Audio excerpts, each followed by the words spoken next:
even though we think that we are inside the universe, the Buddha in the Rohitas Sutta says that the entire universe that we experience is not outside us but within us. That is what Professor Maturana, a Chilean professor, in his autopoiesis theory says that no one can experience the world outside except one's own neuronal responses. Both these ideas, the Buddha's ideas and the idea of Professor Maturana, say the same thing. We cannot experience the world outside because the sense organs, the outer sense organs, eye, ear, nose, etc., are not capable of experience in the reality of any object. Our visual capacity of the eye is limited. We can see limited things. You can't see atoms or subatomic particles. Our hearing is limited. We can't hear radio waves, mobile waves, TV waves, so many waves in the telegraphic waves in the atmosphere. Our nose can't smell even what a dog can smell. All our sense organs are limited in their capacity and they don't get a real picture of the universe outside. What we experience is the universe created by our mind. Mind is a measuring instrument. Even outside universe, we calculate through measurements. When you say a color is red, it is the frequency of a light wave that can be measured. When you say it is blue or yellow color, we are measuring the frequency of the waves, the light waves. Light waves can be measured. Sound waves can be measured. Anything can be measured in quantity, in quality, and when you say good or bad, there is a measurement, calculation, assessment. The entire work of the mind is measurement, and our thinking is nothing other than measuring things. He is a good fellow, he is a bad fellow, that's a measurement. It is nice, it is horrible, there is a measurement made by the mind. Fat, there is a measurement. Thin, there is a measurement. Tall, there is a measurement. We are living in a three-dimensional universe with length, breadth and height of objects. There is a measurement. We can measure horizontally this way. We can measure vertically. We can measure backward and forward. They are the three dimensions of space in which we live. And to that three dimensions, Albert Einstein added a fourth dimension called time. We can measure by time also, by minutes, by seconds, by hours, by days, by years, and so on. Measurement. Thus, we are living in a dimensional universe. Scientists now call it not the universe, but they call it multiverse or metaverse. because they have calculated there are innumerable parallel universes inside this particular universe. That's why they call it multiverse, that there are parallel universes. And they have calculated and find out there are universes with much more dimensions than we have. We have only 4 dimensions in this universe. They have calculated about 11 dimensions in different universes, in multiverses. Dimension is a measurement.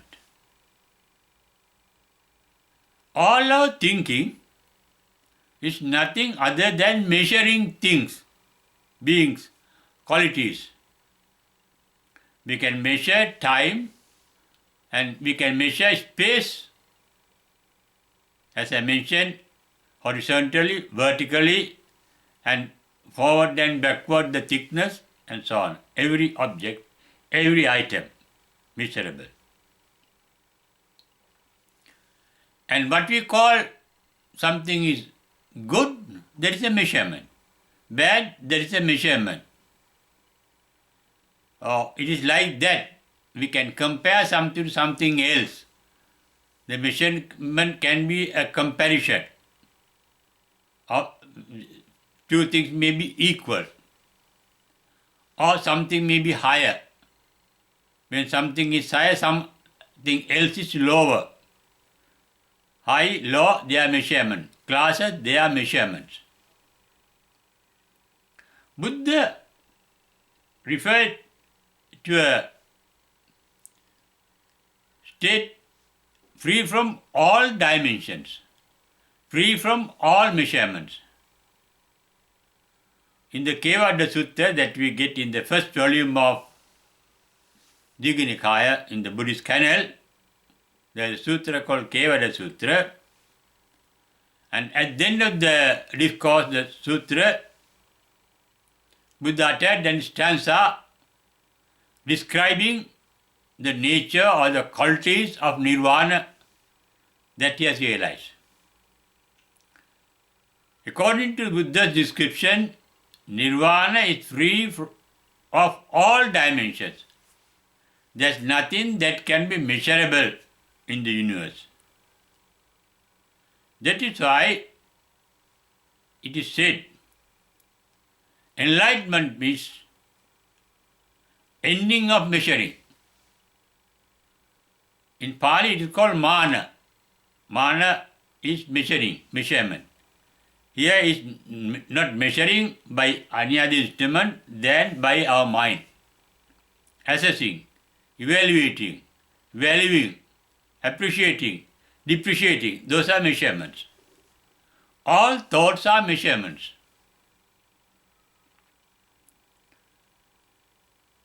Enlightenment means extinction of measuring by the mind. That means extinction of thinking process. That is what Buddha uttered in his first paean of joy, saying, Visankara gatam tittam. The thought process, thinking ceased at the enlightenment. No more thinking. There is no more thinking after enlightenment because the causes for thinking, the basis of thinking is not available in an enlightened mind. For example, we think of things that we like, dislike, or ignorant of, that we don't know. Getting some liking means getting attached to something. We like means we are attached with that. Attachment is called raga in Pali. Disliking is called dvesha in Sanskrit and dosa in Pali. Not knowing anything or ignorance is called moha in Pali. Enlightenment means free from raga, dosa, moha. That is liking, disliking and ignorance, or attachment through liking, resentment through disliking, and ignorance through unawareness. We think of things that we really do or know, we want to find out. We think of things that we like, if we have them, to keep them, to preserve them for their continuation, or we think of things that we like, if we don't have, to get them. We think of things that we dislike, if we have them, to get rid of them, if we don't have, to prevent their coming to our life, interfering with our life, things. And things that we don't know, we think to know them, to get rid of our ignorance, to dispel our ignorance, called moha. As there is no liking, disliking, or ignorance of reality of things after enlightenment, there is no thinking. Our mind is capable of two functions. One is sensing things, becoming aware, knowing things. Other is thinking of things that we sense, that we become aware of. When we see something, we start thinking. When we hear something, we start thinking. When we smell something, we start thinking. Thought process is a natural process that crops up in our mind due to our sensory experiences, due to sensations. Although the enlightened ones do not think, although their mind is free from thinking, free from measuring, because they don't measure, they don't assess. This good, I like it. This bad, I don't like it. This I don't know, whether good or bad, no such things. They know the reality of things. The basic reality that the enlightened have realized is everything is born to decay and die. Therefore, there is no point in being attached to anything or resenting anything. They will disappear on their own. And with that understanding, their mind becomes free of attachment, resentment, and ignorance of the reality of things. Things are ephemeral. The basic nature of the universe and every item in the universe that the Buddha has realized is called Tilakkana, the triple nature of the nature. That's called Anityata, Dukkhata, Anattata. Anityata means, translated as impermanency. Impermanency means creativity, dynamism, universal dynamism. Universe is creative. The universal energy is not a thing, but an activity, a creativity. That creativity, that activity creates things, sustains things, and destroys things.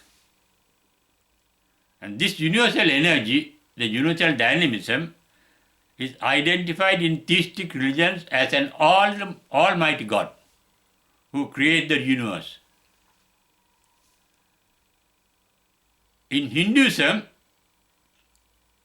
the universal divinity has three aspects and identified with three gods. The creator God in Hinduism is called Brahma. The sustainer God is called Vishnu. The destroyer is called Ishvara. They are really events in the universe. Whatever that gets manifested, decays and gets destroyed or dies. Everything generated gets degenerated and dies or gets destroyed. That is the nature of our nature. With that realization, the enlightened mind becomes free of dimensions, measuring. The shortest cut to enlightenment that the Buddha shown to an ascetic called Bahya in the Bahya Sutta, Buddha's advice was, be aware of sensations. Sensation to the sense organs. But do not think of them. That means never mind. Just, in fact, the basic teaching of the Buddha is to mind the mind, to never mind, and end the mind. End the mind means measuring. Ending the mind is the enlightenment. After enlightenment, there is no item that can be measured. That's what Buddha pointed out in the Kevada Sutta that we get in the first volume of Digha Nikaya. There, the Buddha says, there are no, the basic four elements, the material elements, Patavi, Apo, Tejo, Vayo. They are called Bhuta, they are events. The four basic events in this universe. Patavi means things getting pressed to each other. Now, our bodies formed by items getting pressed to each other. Tadda Lakkanan, that is the Pali term. Getting pressed. When two things get pressed, they get joined together. Abandhana Laksana. Attachment. Getting attached. Getting joined. When they are pressed to each other, get attached to each other, a heat is generated. Two items. For example, every item is made of atoms. Even light is made of atom. Atoms have electrons rotating and revolving around the nucleus of the atom. When two atoms get together, close to each other, touch each other, there is an electrical charge. Electrons get charged with electricity. Electrons and electrons meet each other and electrical heat is generated. When I sit on this chair, the chair gets heated because the atoms, the electrons in the chair and the electrons in my body touch each other, press with each other, and they get charged. Then pressing, attachment, then heating, electrical heating. Where there is electricity, there generates magnetism, motion. When water is heated, the water starts moving. Heat leads to motion. And motion also created by magnetism. Attraction and repulsions are motions. Moving. They are basic events in our universe. Buddha says, Itta apo tejo vayo nagadati. Nirvana is free from Patavi, Apo, Tejo, Vayo. Four basic material events, happenings, elementary happenings. And also he says, it's a digancha rasancha anuntula. There's nothing that we can call long, short, small or big, etc.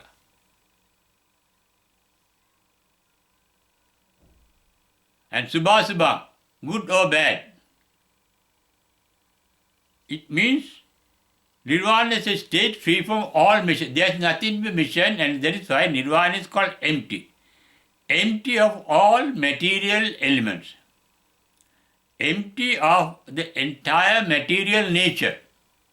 All aspects of the material universe get extinct in the Nirvana, there is a state. And that Nirvana is nowhere else. It is within us, within our own mind. Our mind is filled with measurements.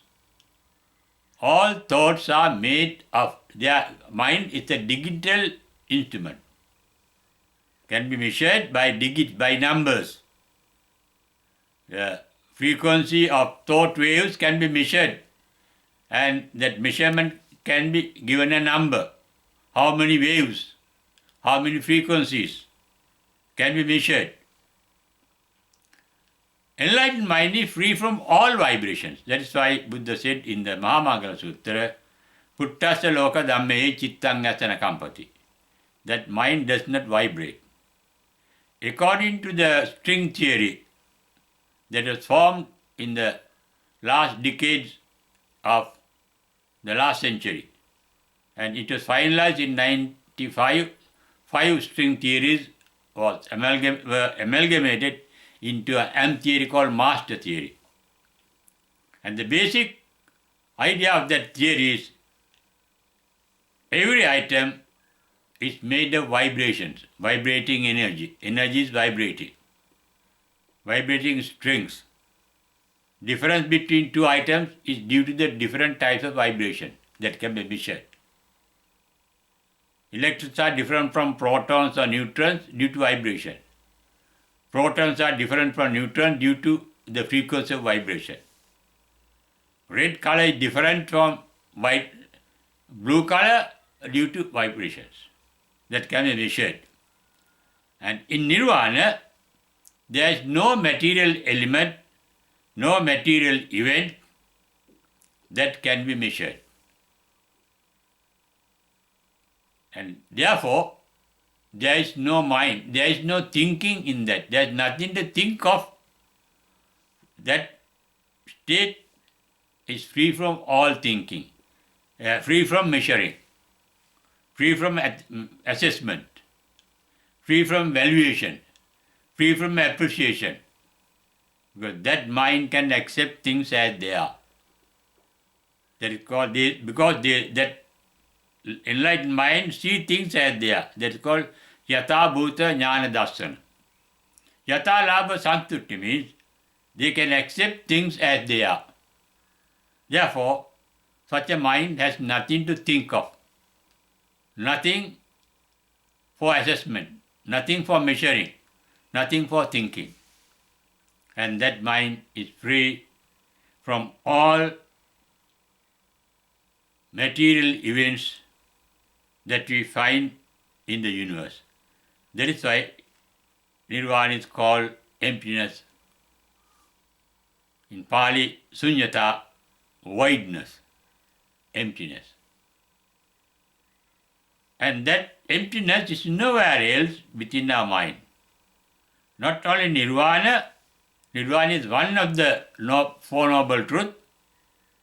It's called Dukkha Nirodha. Dukkha, translated in English as suffering, that dukkha is inside our mind, within us. The cause for dukkha, suffering, is also in our mind. The disappearance of suffering also happening inside our mind. The technique of disappearing, how it disappears, the way of disappearance, also within our mind. The entire Four Noble Truth is within our mind. That means the Nirvana too is within our mind. Nirvana is free from vibration and free from thought. That is mind, when it is free from thoughts, there it is. The empty mind is nothing but Nirvana. Non-thinking mind is Nirvana. Krishnamurti referred to it as a silent mind, that mind that is not talking. Calm and quiet, tranquil. Perfect tranquility. But it is free from both happiness and unhappiness, good and bad. And in such a state, whether it's a perfectly enlightened called Buddha, or a silent Buddha called Pacceka Buddha, or an Arahant following a Buddha and getting enlightened, They are all equal. There are no class differences in Nirvana. All enlightened beings experience the same Nirvana. And that Nirvana is nowhere else within us. That is our basic nature. Nirvana is nothing foreign. All other things are foreign to us. All thoughts, all ideas, they are foreign to the mind. And when you remove those foreign things, defilement, they defile the basic nature of the mind. But the basic nature, the Nirvana nature of the mind, it is within us, free from all measurements, free from thinking, free from feelings, free from any events. Here we get anything is born to decay and die. There is no birth, there is no decay, there is no death in Nirvana. No event, no happening, and nothing to measure. And that is the emptiness of the enlightened mind.